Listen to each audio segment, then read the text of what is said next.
All right, great. All right, good afternoon, everybody. Welcome to our November meeting and probably our last meeting for this year.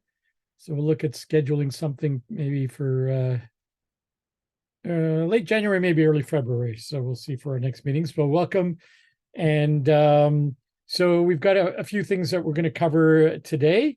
And as I sort of mentioned in my notice, we're going to be Florence, as many of you know, is here with us from WSIB. So she's going to do the review from the validator's perspective, give us some insights. I'm just going to start with our typical, reminders for your topics.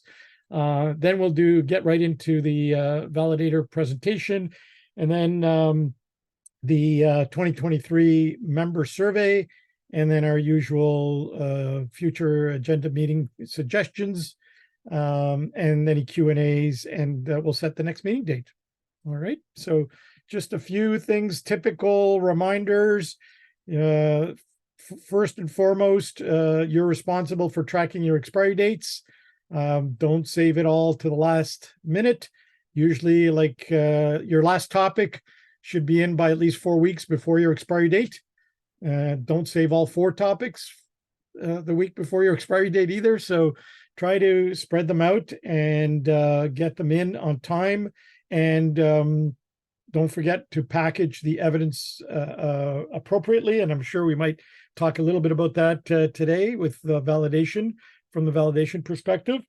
But the typical sort of plan, do, check, act packages, much better than one giant package of a bunch of stuff for us to figure out which is plan, do, check, and act. So that's how we like to have it. And when you do the uploads, remember, the only thing you can send me a copy of is the evidence story. All the evidence gets uploaded. Don't email it to me. And make sure once you've uploaded the evidence, you switch it from draft to ready for review, and send me an email just in case you forgot to do that last part of ready for review, so I know it's there, so I can go and have a look at it. All the details of how to do the upload are in the portal user guide, if you can't remember, because it's been a while since you've uploaded evidence. All right. The evidence story document throughout the life cycle, please keep it in Word format, because when you send me the draft version for review, it's much easier for me to type my comments right into your draft if it's in Word. And if you send it in PDF, then I got to do all those sticky notes, and it takes a little bit more time, and it's harder to align everything exactly where I want it. So you can upload a PDF format to the portal, but for me, I prefer to have it in Word documents. So you don't have to change it. You can keep it in Word all the time for the evidence story, right? Make sure you fill all of the sections in, especially for the small business template, which is, all the questions. Make sure you answer all. Don't leave any blank. Even if you don't have an act, don't leave it blank. Just type something like, you reviewed it, the results of your check, found everything was okay, and you're gonna monitor it, right? But don't leave it blank, because then I don't know whether you forgot to put something in, you intended to put something in. So it's better just to make a notation there as well, right? So when you're ready, when everything is complete, that's the time when you should go to the portal and upload.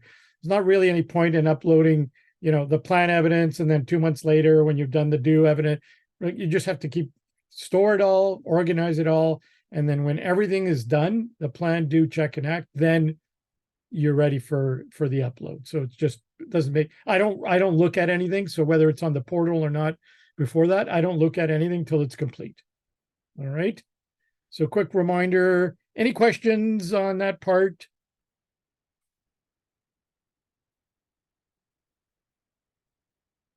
No, I don't hear any voices. I don't see any typing in the chat. All right. Great. So let me stop my screen share and introduce Florence, which I think many of you know, other than our new members. Florence was with us back in the safety group days. I lost track how many years now, but I don't like to count anymore. So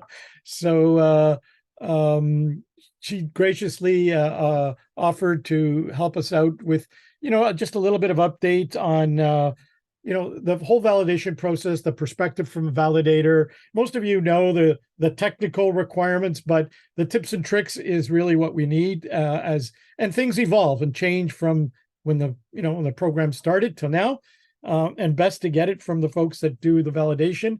And Florence is one of the lucky ones that gets to do the ACSESS validations, quite a few of them, I'm sure, right? So we'll turn it over to Florence, and it's all yours. Thanks, James, for the intro. Yeah, like you said, I've been around for way too long. It's been, well, Safety Groups was 20 some years ago. Yeah. So yes, I've been around since then, to say the least. And for those that don't know, I am a validator in the Health and Safety Excellence Program at the WSIB, and very familiar with your business. And yes, I do a lot of validations, especially when it comes to access firms. I actually just spoke to a member today. I'm not sure if they're on the line, but just providing some tips and tricks on what they should do in their submission to me. So yeah, hopefully this is going to be helpful for all of you. So bear with me. I'm not the most technologically sound person here. So James asked myself to do kind of a tips and tricks of what we as desk validators look to see, what are we seeing, and providing you with some sort of guidance on do's and don'ts. And so that's what this presentation is going to be like. I'm going to ask James if you could just monitor the chat. Please feel free to interrupt me as you see fit. I would rather have a lot of questions than no questions. And if you do have those questions, I'd like to kind of nip them in the bud as I go through this presentation. So though I do have a Q&A at the end. So up to you guys how you want to work this. So first and foremost, writing an effective evidence story. Some of you probably are going to hear this. We do talk to all of this information that I'm going to be providing you in our Develop and Demonstrate webinars. If you haven't joined any of those, I encourage you to do so. We've got 2 webinars. They are hosted by validators, and they are really what we're looking for when it comes to implementing a topic, and then what does evidence submission look like. So if you haven't, I encourage you to do so. Reach out to James and he can provide you with a list of those webinar dates. I think I have a demonstrate tomorrow. I don't know if any of you have signed up for that, but I will be hosting that webinar tomorrow if anyone's interested. So writing an effective evidence story, James touched upon it quite quickly when he said to submit the evidence story, and he also talked about the small business template. Small business template is amazing. It really provides you guidance and follows the PDCA implementation model. So I encourage a lot of businesses that I speak to utilize that template, because it really is a good frame of and also demonstrates implementation of your topic. So the first thing that you're going to do or step after you select your topics is to write your evidence story. And so when you're doing that, I want you to consider the 5 W's and H. And you probably have heard me say this back in safety groups: the who, what, where, when, why, and how. It's no different in the Health and Safety Excellence Program. It's the same thing. And there are 3 things to consider. So first and foremost, we want you to provide us with general background information on your company, such as your business activities, organizational structure, number of maybe your workplace locations, especially for those associates, placement workers, whatever you call them, your TEAs, number of your employees. We want to get an idea, a background of your organization and what we're looking at in terms of how you're going to be implementing that in the workplace. Then consider including a rationale on why you selected the topic. And I know James has probably gone through this with you. Ideally, we want you to select new topics. So new programs that you don't have. We want those topics to be worked on and implemented in your workplace. Now, some of you may have had or identified some significant gaps, and that's why you've selected topics, because you've identified a huge gap in that program. And so you need to then revisit that program and revise it accordingly and follow the PDCA cycle. So providing us with a rationale is extremely important. We also want to know what gap did you address in your health and safety program if you have identified a significant gap, and how will that make your workplace safer? So this is all really great background information that we would like to see in your evidence story to provide us with just a framework, an idea of your workplace. And then the next steps is basically jotting down and really just jotting down the PDCA cycle. So for instance, the plan, jot down the plan to implement the topic. So what are your goals, your policy? What's your policy going to look like? Include those topic requirements. What criteria do you want to include? You want to also include legislative requirements if that pertains to it. The do, you want to jot down maybe activities such as how you communicated, trained your employees throughout your workplace, specifically for you guys. You also, not only do you want to include your office staff, but one of the things that I do see on validation is those associates are missed. And guess what? They are a part of your workplace. And so we need to know that they have been communicated and trained if needed appropriately for that topic. And so your evidence story and maybe even your documented evidence can show us that it has been communicated and trained throughout. So make sure when you're writing your evidence story that those communication and activities are not only for your office staff, but also your associates. The check, you'll want to jot down how you monitored, measured activities related to the topic. You might want to look at your procedure, and if there's specific action points, see if those are being done. If there's templates related to your topics, make sure that they are being filled out appropriately and that they are complete. That is always key and always a really good part of evaluation, an easy one to do, really.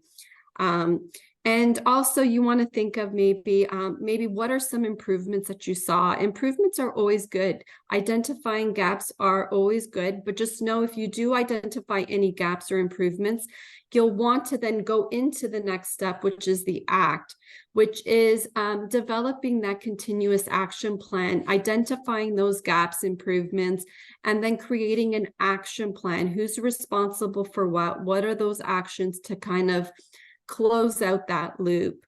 So writing an effective evidence story is extremely important. So now I'm just going to refer to my notes here because my coworker and I have written a couple of things that we do see on desk validation that we really do want to stress. So here are some takeaway points for writing an effective evidence story. Be sure not to write your evidence story in future tense. We see this often. That basically means to us as a desk validator, remember, when you're writing your evidence story, it is your voice to the WSIB. We are not there sitting at the desk asking you what you did. The evidence story is going to be your first voice to the WSIB. So it needs to be in the past tense. We need to know the activities and actions that you did prior to submitting it into desk validation. So write about all the actions that have taken place, not to be done in the future. So do not write it in the future tense. Include dates and details in your evidence story for each step. So such as who did what, when, where, how. So for instance, a perfect example is, just speaking to a member again, like I mentioned earlier, how did you communicate? My question was, how did you communicate that to your associates? And it should be as simple as we communicated to our associates, the branch manager communicated it on such a date via email or, through a paycheck documentation, or it could be in our annual health and safety meeting on such a date. Okay, so being very, very clear in terms of the details and the dates is really important in having that in your evidence story. Again, all these pieces of information will help the validators understand the timeline and the steps that we're taking to implement the topic. It really is important. I know I touched upon in the beginning of when you write an effective evidence story, it really is important that the first piece of information that you provide us is details on your organization, employee count, number of your sites, number of your locations, etc. We really want you to provide us with the background. Again, this is your voice to the WSIB, because we're not having those face-to-face conversations. So please add that if you can. Any questions, James, before I move on to plan? No, I think no, just thinking, like, I think the concept of the background information is important, but it's not in the, I don't know if it's something that is in the general guide, or that you really would appreciate that level of detail. So I don't think people intuitively give the background. They just kind of focus right on the procedure that they're going to develop, or that they plan on developing, and its contents, versus the background stuff. So maybe something that we could put somewhere so that it's general knowledge. So because I can't remember any of the members guide or the guides that actually request some of that information. Yeah, I know previously we did have some language to that effect. Now I know that the health and safety topic guide has changed. I can't confidently say that it is there, but definitely a good piece of information that I'm sharing with the group. If you can provide that definitely helps out the validator to better understand your organization, the structure of it. How many full-time employees do you have in the office versus, associates out in the field in different workplace locations? How many workplace locations do you have contracts, where you have associates, to have a better understanding, because that will help us and assist us when we look at living and breathing the implementation and how much documentation is enough. And we'll get into that in the next couple of slides.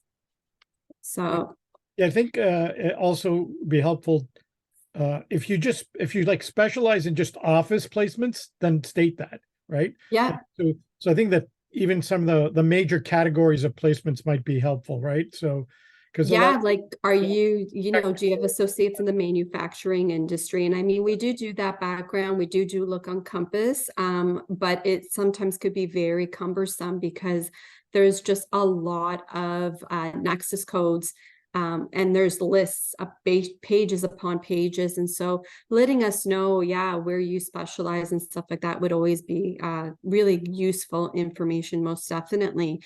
So step one is plan, which is setting a standard. All of you are probably very familiar with this. This is really the first step in implementing a topic. So you need to plan out what needs to be done to integrate the topic into your everyday business operations. And in this step, you will likely be creating standards, policies, procedures, whatever you call them in your workplace.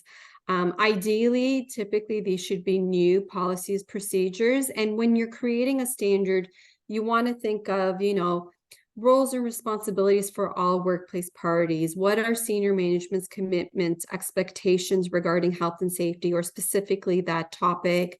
What is your overall goal? You'll want to outline some procedures, training, what's required in terms of training, how are you going to communicate?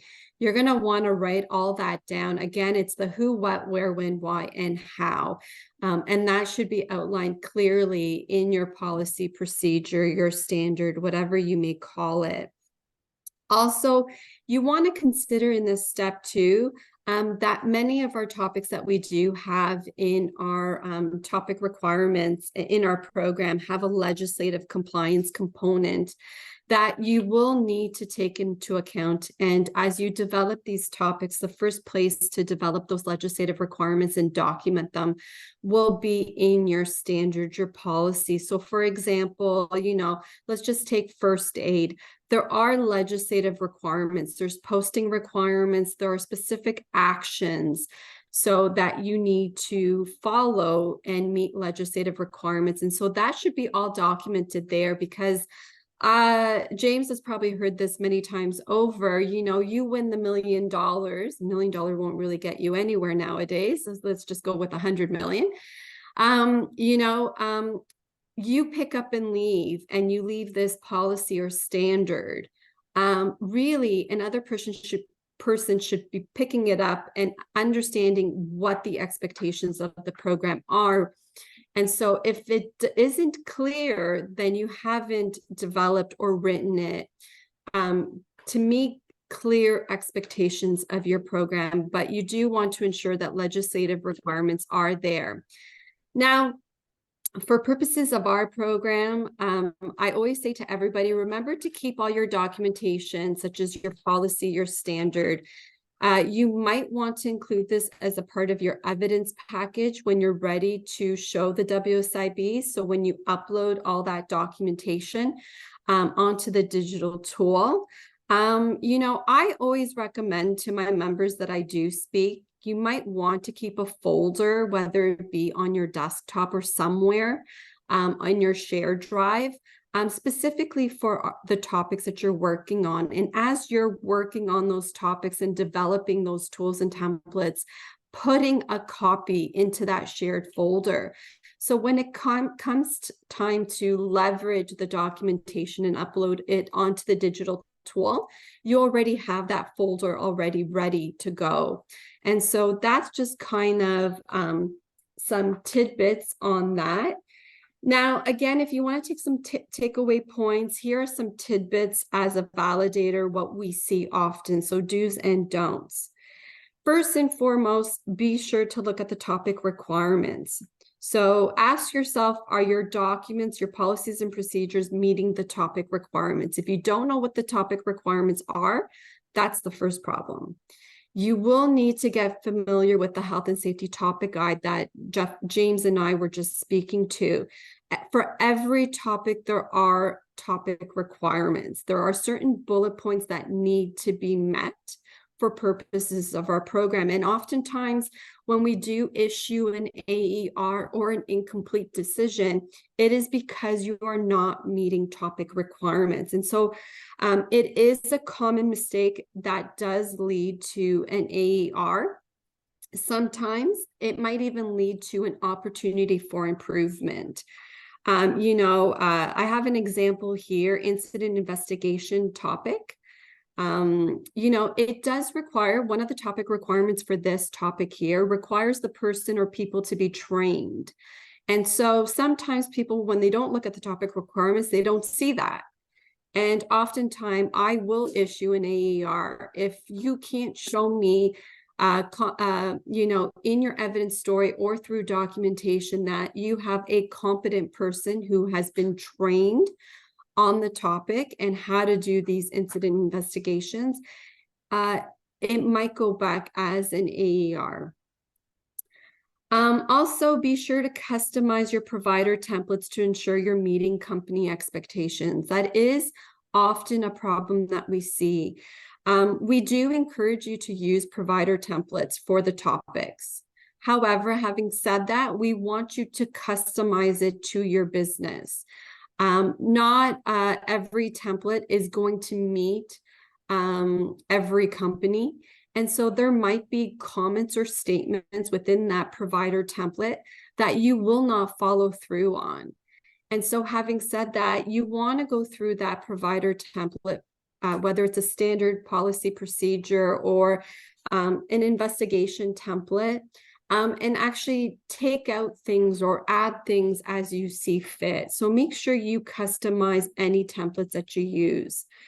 Also, follow your written standard and make sure that it is implemented. So if you're saying you're going to do specific training, ensure that it is demonstrated in your evidence story and or that you have supplied the WSIB with that documentation. I just did an AER yesterday.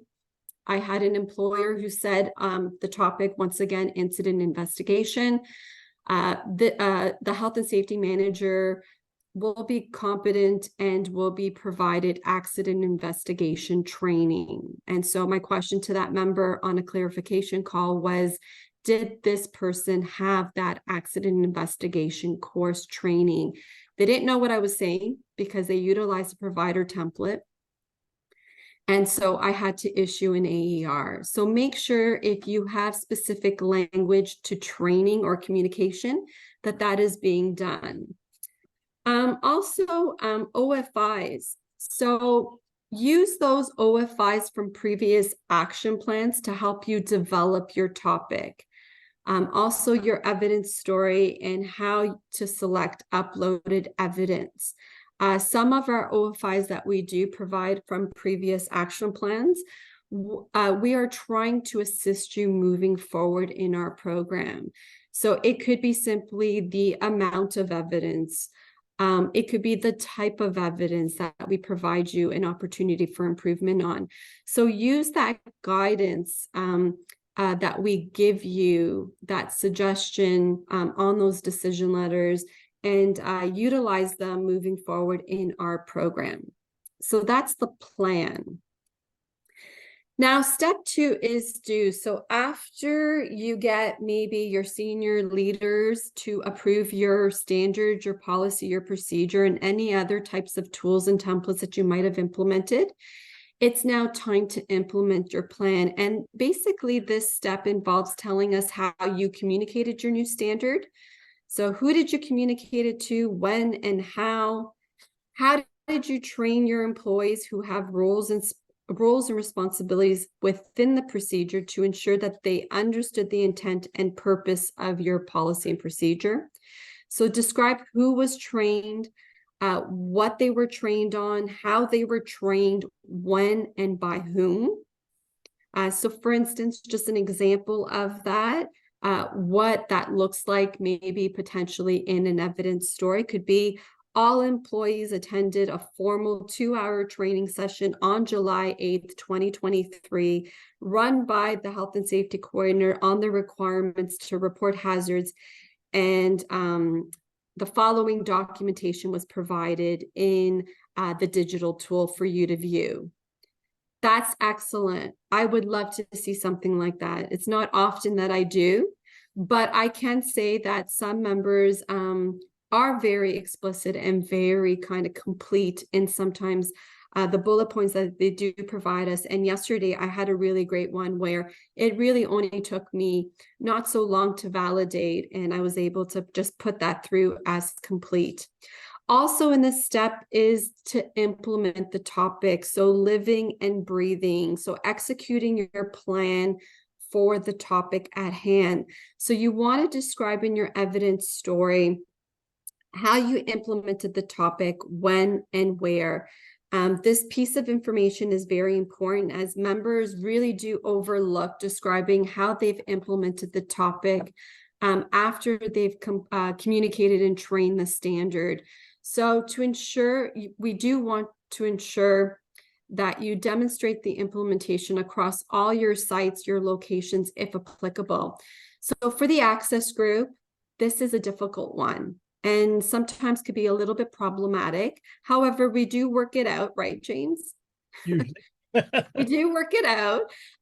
So in this part here for the communication and training, we want you to be clear as to when did you communicate or train your office staff, your associates. Remember, they are a part of your team, a part of your workplace. So it is really important to also note those types of activities.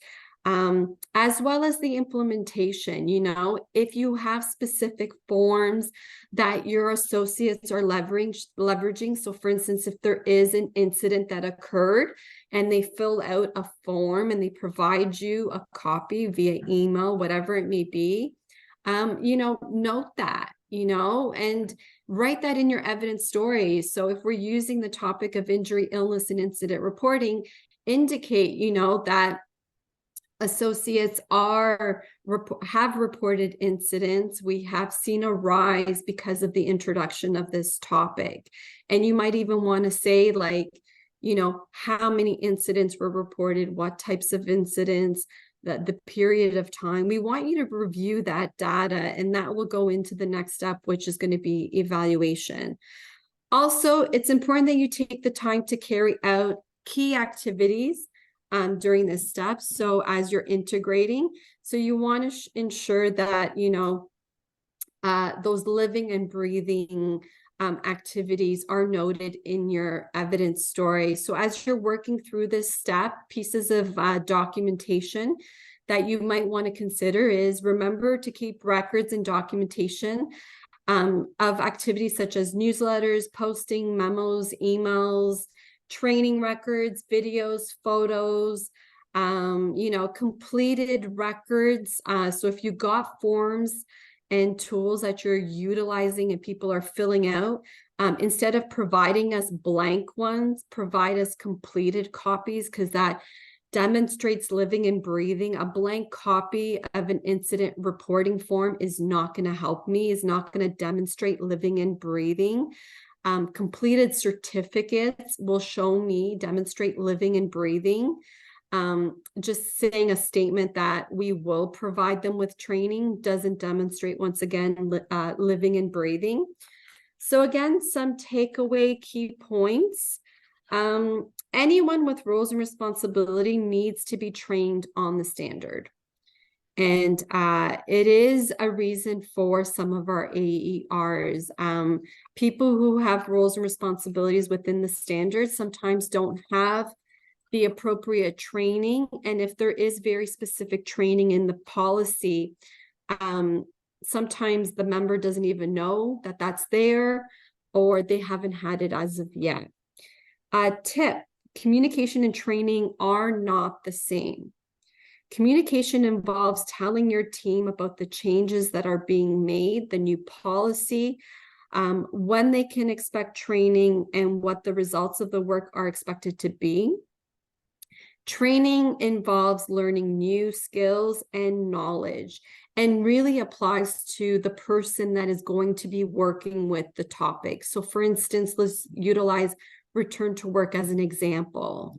Okay. If it's the HR manager that's going to be facilitating the return to work process, they will be trained on return to work, your policy and procedure. Your associate doesn't need to be trained on the process of how you actually go through that. All they need to know is that you've got a return to work process, the reporting requirements. They need to know the high level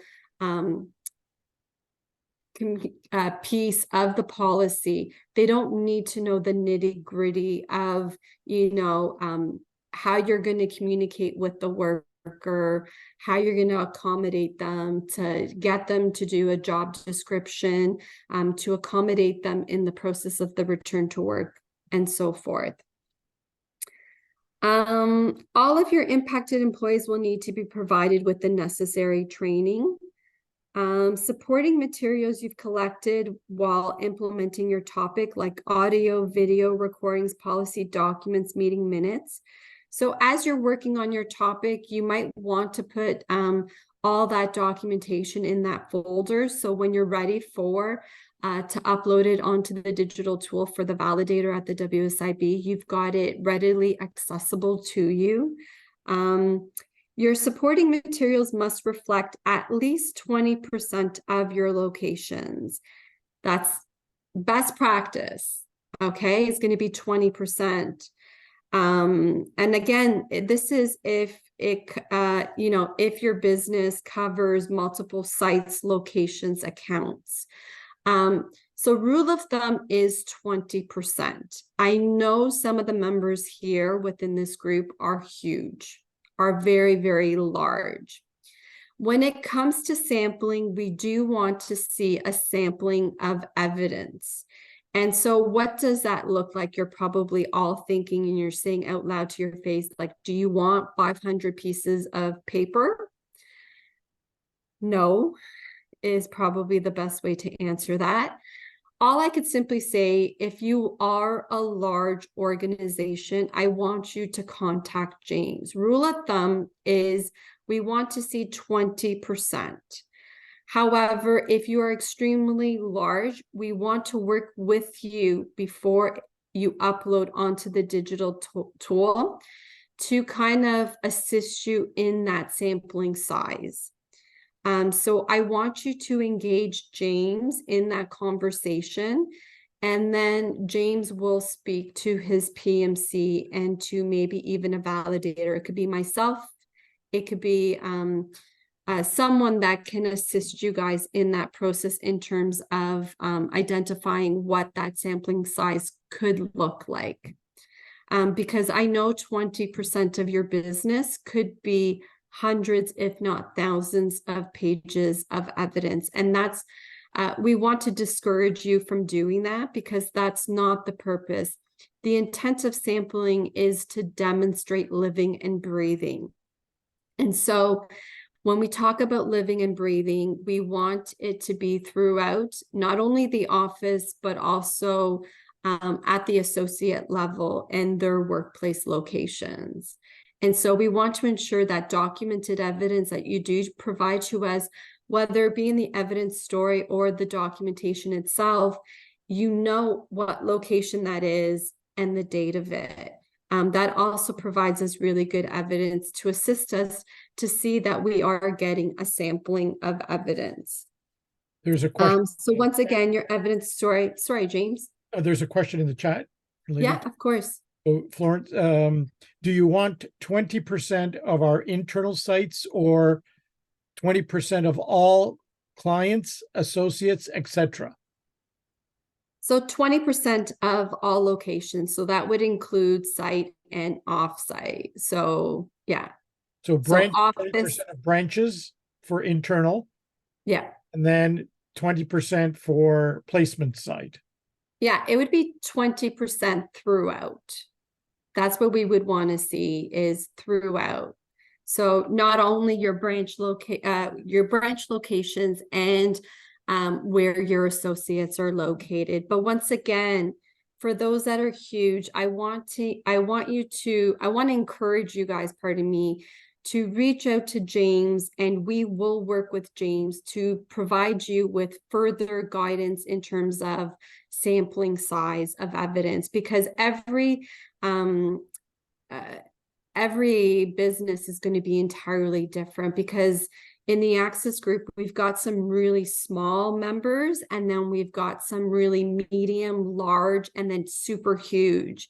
So we want to work with you to ensure that before you submit documentation to the WSIB for desk validation, we tackle that point of sampling size. We give you clear direction, and then you will upload accordingly. Does that make sense, James? Are you good with that?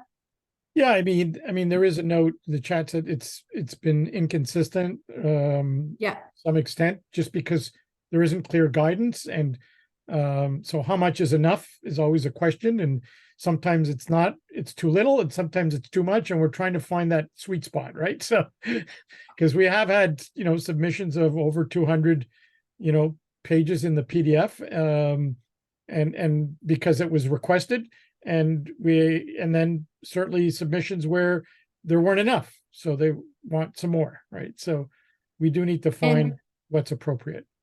Yeah, and I completely understand, and I know that was one of the asks, James, for me, for you, like you asked me to speak about this, and there really is no clear answer. Rule of thumb is 20% of your sites, branch locations, and where your associates are.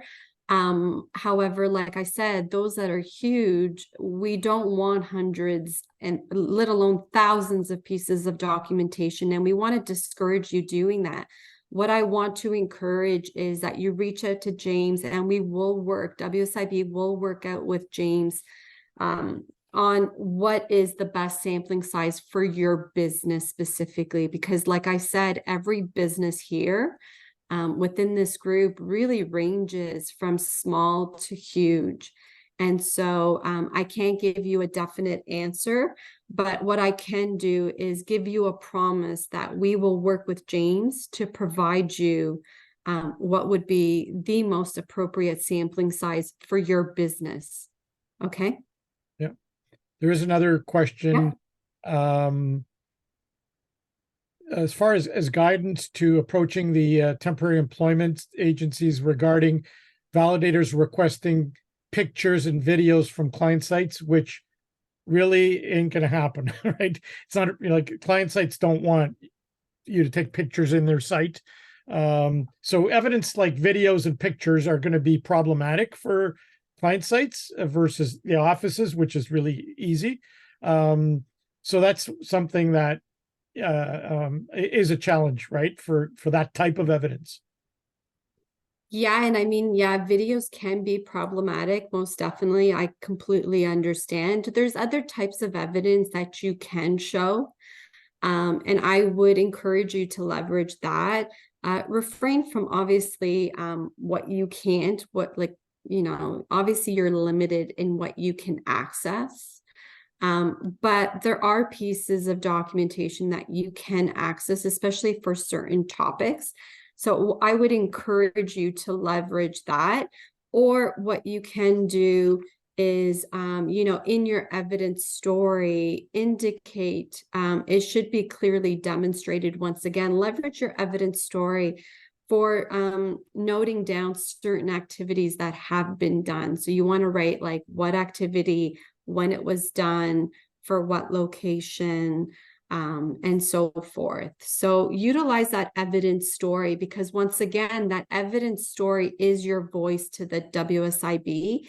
It really is an attestation of activities that you have completed, or for instance, incidents that have occurred. You can document that we have at this site this many incidents that have been reported. So it's kind of you attesting that they have engaged you in that conversation.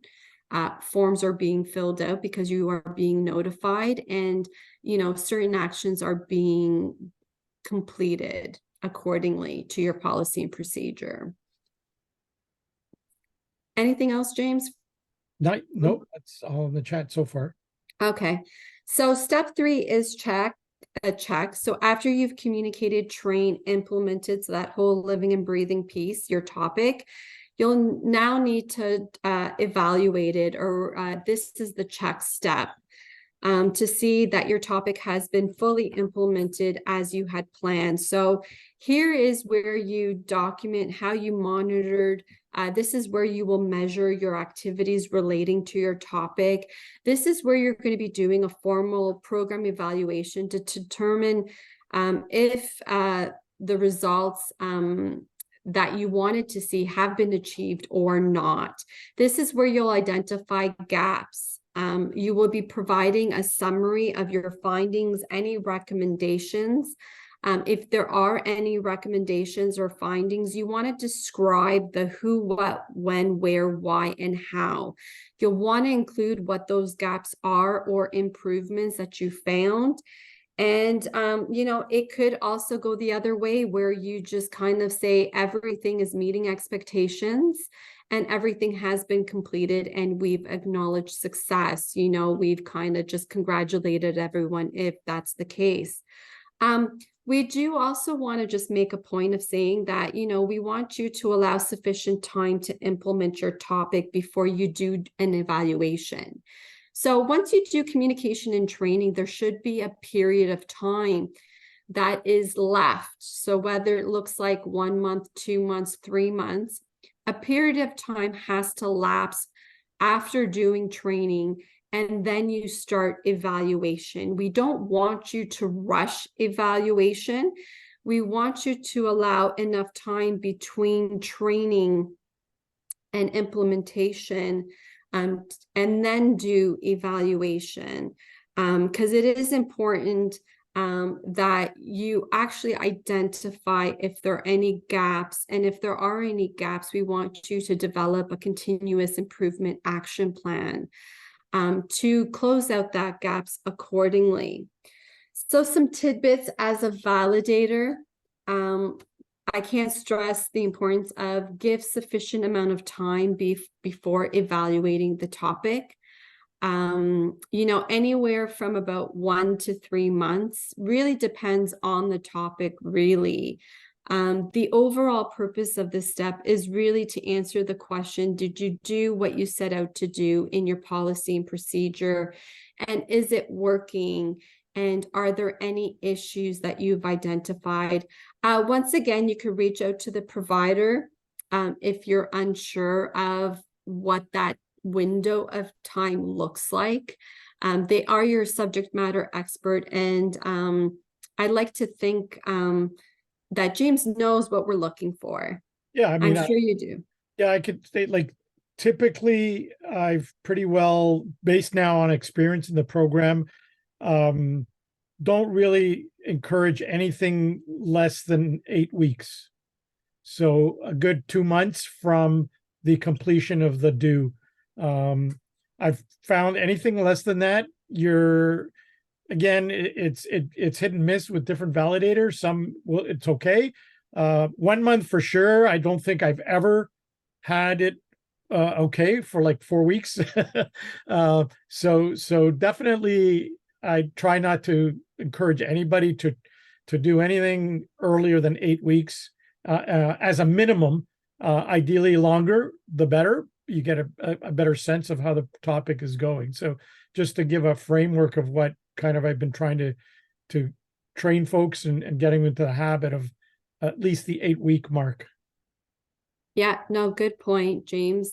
Yeah, your provider's, your subject matter expert, and I really encourage you to utilize James' expertise because he is very familiar with this program. Also, make sure the topic is working as per your standard. So if there are specific action points in your standard, in your policy and procedure, if you have certain things that you said that you were going to do, ensure that they're done. Checks and balances, make sure that they have been done. Be sure that evaluation is measurable and is measurable. Make sure topics are quantitative and show analysis of data. Depends on the topic, obviously, and also make sure that your standard, that you have looked at it and you have completed those certain action points. If there is no data to analyze, you might want to utilize or might want to do a mock or tabletop exercise. I really do. In speaking to some members, I do encourage that. Just to get them to actually use the templates and tools that you've developed. See if people understand how, are they completing it correctly? Do they know what the expectations of the program or of the topic are? So utilizing and conducting a mock or tabletop exercise is, I find, useful for some. This also tests the knowledge of your employees. So why not do that?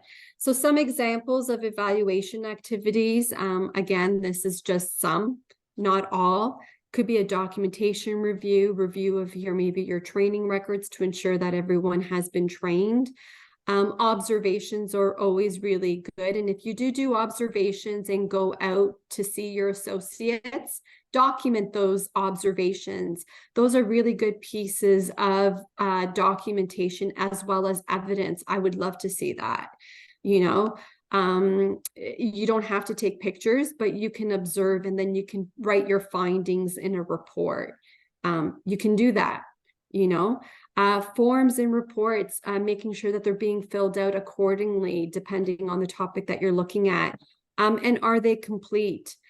conducting inspections, interviews, surveys, maybe even analyzing some data, conducting some trend summaries, that those can also be some evaluation activities that you can do as well.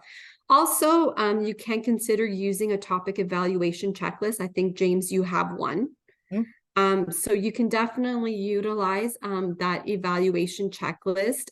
Oftentimes we do see one being submitted into the digital tool as evidence of evaluation. Just make sure that you are very critical when it comes to filling that out.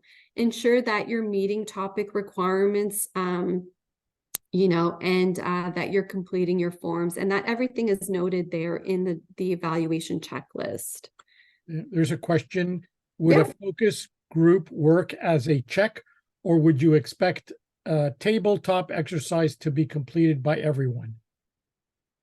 A tabletop exercise, typically, I don't see everyone doing one. I'll be very honest with you. It's a sampling of people, and typically, I've seen it like senior management, middle management do it, typically, which is perfectly fine. It's a sampling, which is great, piece of evaluation. What was the first part, James? Would a focus group work as a check? Yeah, focus group most definitely can also work. I would love to see something like that, because that way you're getting feedback from your focus group as to, are they able to answer what your policy states, and are people meeting roles and responsibilities? Can they kind of regurgitate what you've set out, what your expectations, can they meet those expectations of your policy? So most definitely a focus group would work as well. I guess they would submit a summary report as evidence for that, not just, we did a focus group with no evidence would not be, very helpful, I would think. So yeah, and I mean, like, some people, what they do is they'll put it in their evidence story that we've conducted a focus group or a tabletop exercise on such a date with, the health and safety department team, encompassing health and safety managers, middle managers, foremen, supervisors. And this is what we went through, and this is the date of it, which is excellent. But then, sometimes, if it's unclear as to when it's done, and I've done it on a clarification call, my question to everyone is, has that been documented? You don't necessarily need to provide that documented evidence, but make sure that it's in your evidence story, but it also speaks to the who, what, where, when, why, and how. So it's very clear. So then it kind of refrains from you getting a clarification call, which we will be talking about in the next slide. So the last piece is step 4, which is ACT. So after you've evaluated your health and safety topic, this is now where you create, if you've identified any gaps, this is where you will create your continuous improvement plan or continuous action plan, whatever you call that. This is where you'll want to make sure that any gaps you've identified, you have a plan to tackle them and they do get fixed accordingly. So when you talk about a continuous improvement plan, you want, the actual gap, the action plan. So the what you're going to be doing, the activities, who is it allocated to? It could be one person, it could be multiple people, and maybe you might even want due dates accordingly. Or it can go the other way. And if you didn't identify any gaps, there's no issues, obviously, for you to address. That's where you're going to acknowledge success. So some tidbits: if gaps are found, you want to create a CIP to document those issues, and a corrective action plan with time frame, roles and responsibilities assigned. So we will want to see that cap, or you can write it in your evidence story that you have developed a continuous action plan. There is documented evidence that has been created. You do have that form, and it was created on this date.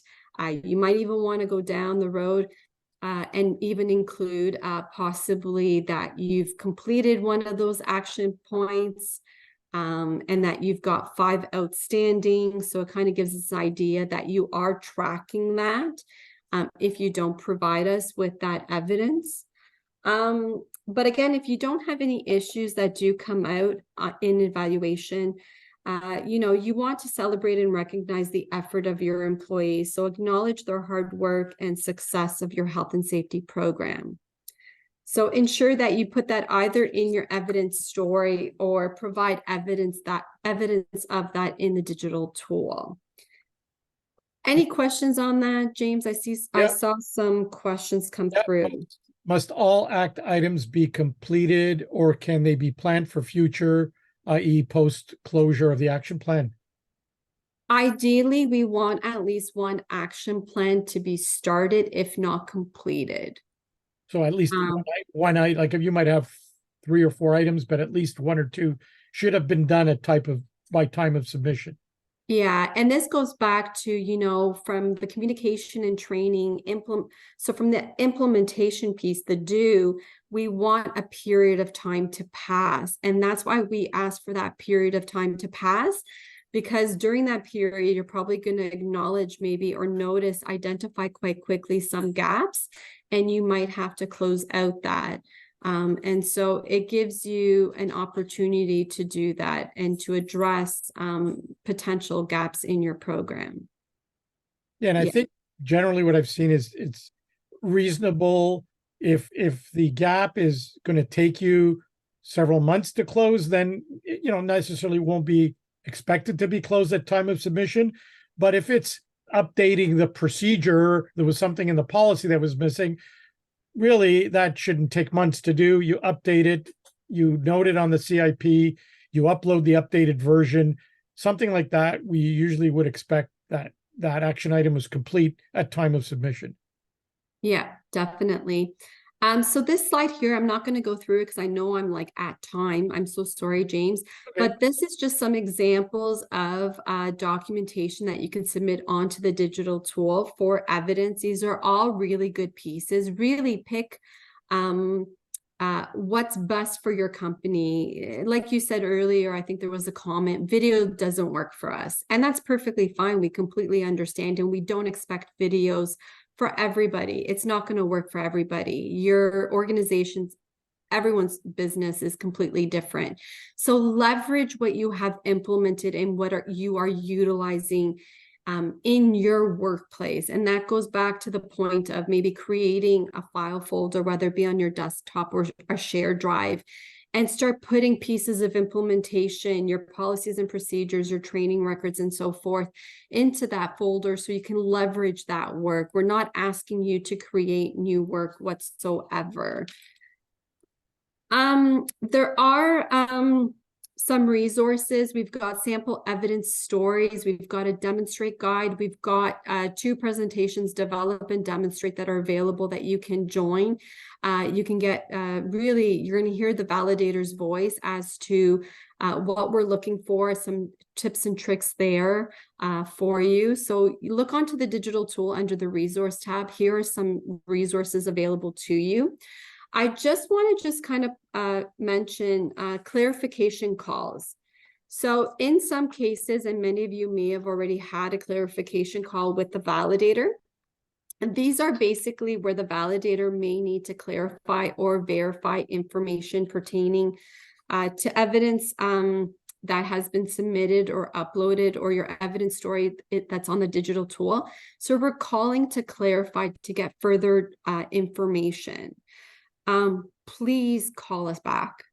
If you do get a clarification call from us, it really is just to kind of get further information as to what you might have submitted, some dates, maybe just to elaborate on some of the activities that you might have noted, maybe not so clear.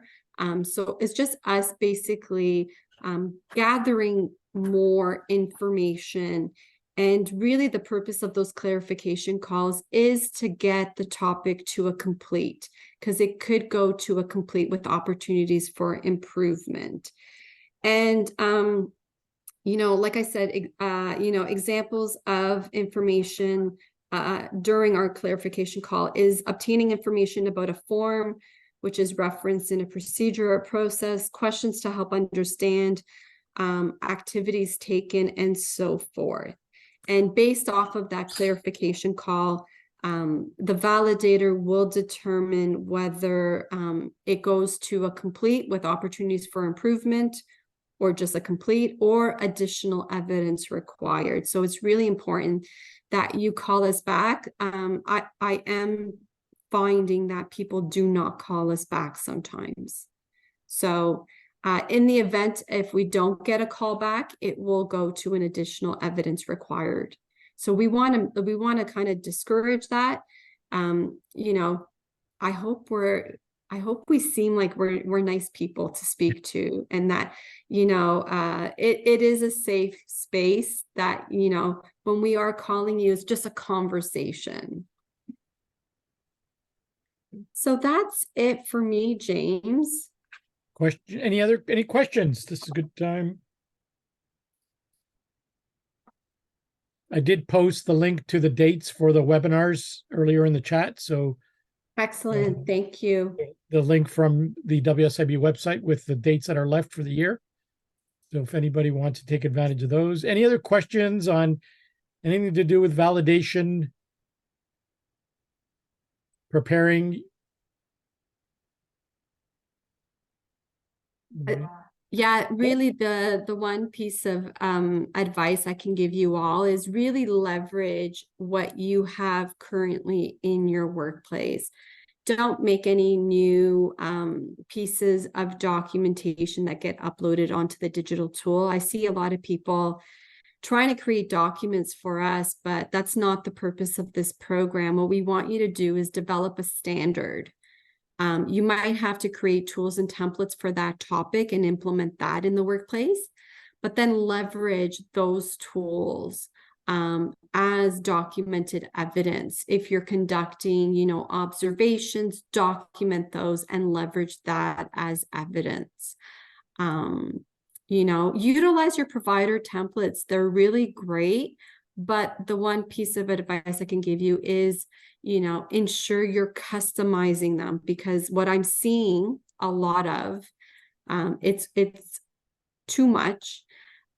People are not customizing. So there's specific training or specific action points that members are saying that they're going to do, but they're actually not reading those templates and they're not being actioned, which then makes, you know, unfortunately, it makes me then have to issue an AER, which we, you know, it's not a bad thing.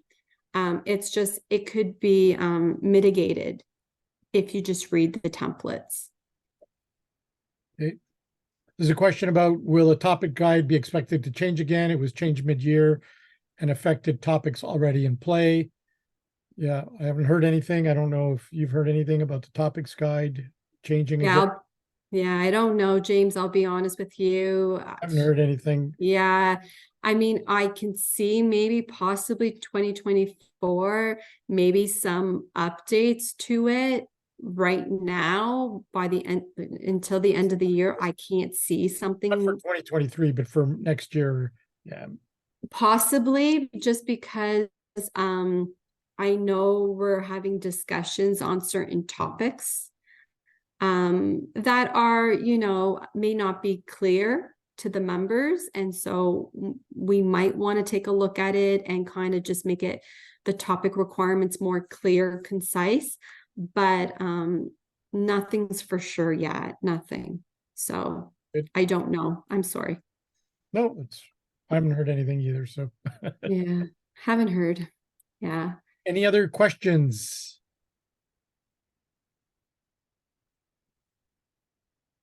Right. Good.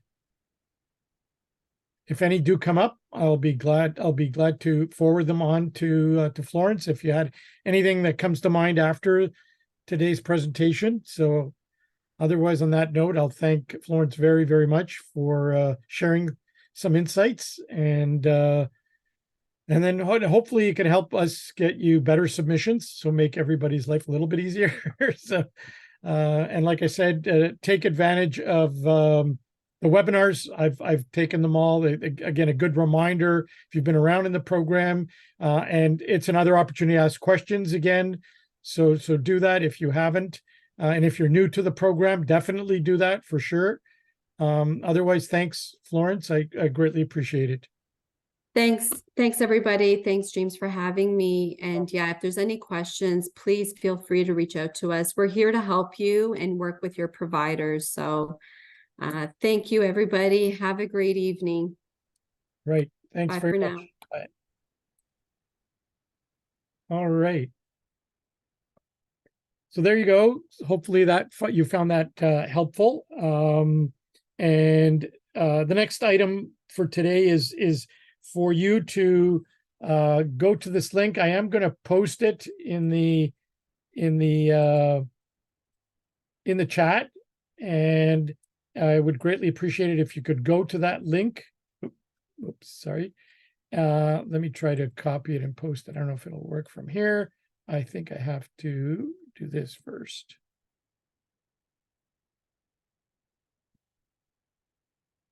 Trying to get it to get out of the slideshow.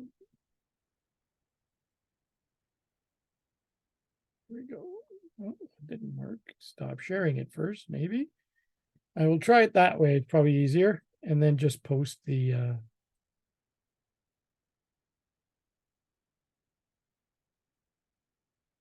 all right, there we go.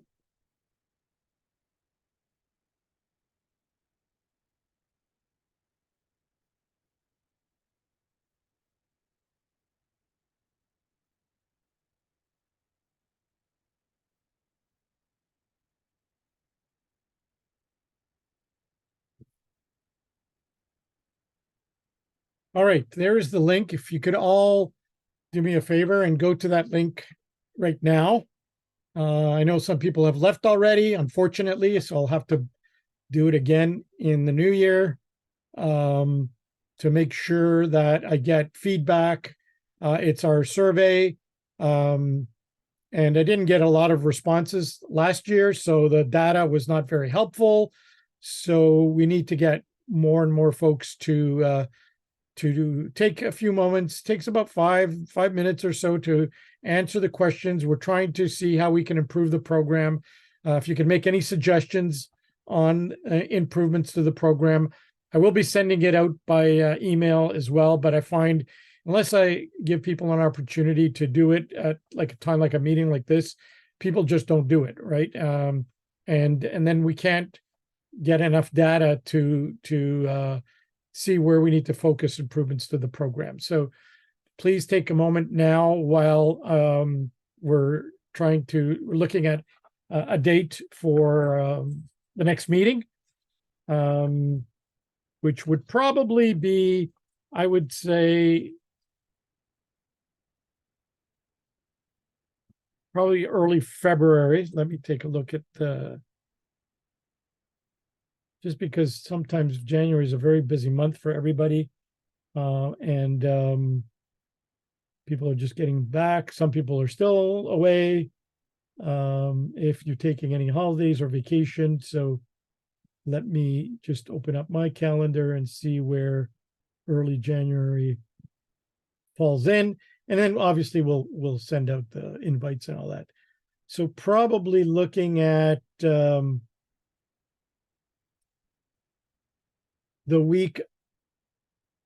February, the week of the 5th, maybe the